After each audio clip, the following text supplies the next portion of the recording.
there's a tension in your work on measurement, because one of the tensions that I see is that you do a lot of work with the everyday discrimination scale. So that's the most widely used measure of discrimination, and you've been doing a lot of work in that. And then you've also been doing some work with the INDI, the Intersectional Discrimination Index. And the tension that I see is that you've done some really good work of critiquing the limitations of these measures, both measures, and yet they still factor so meaningfully in your own work. So could you start with that tension?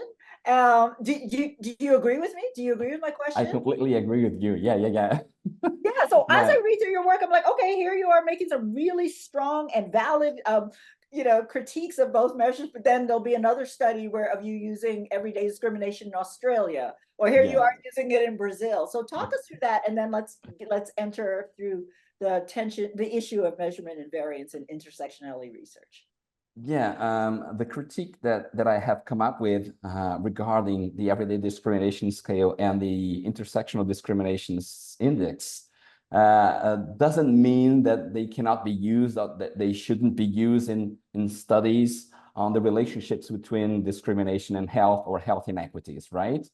I'm just, when I critique these instruments, including my own instruments, what I'm trying to do is to come up with reasons to further develop them according to some assumptions that we make when we use, for example, an intersectionality perspective, or to further develop them and to try to overcome their own limitations, because they were based on specific assumptions when they were first developed.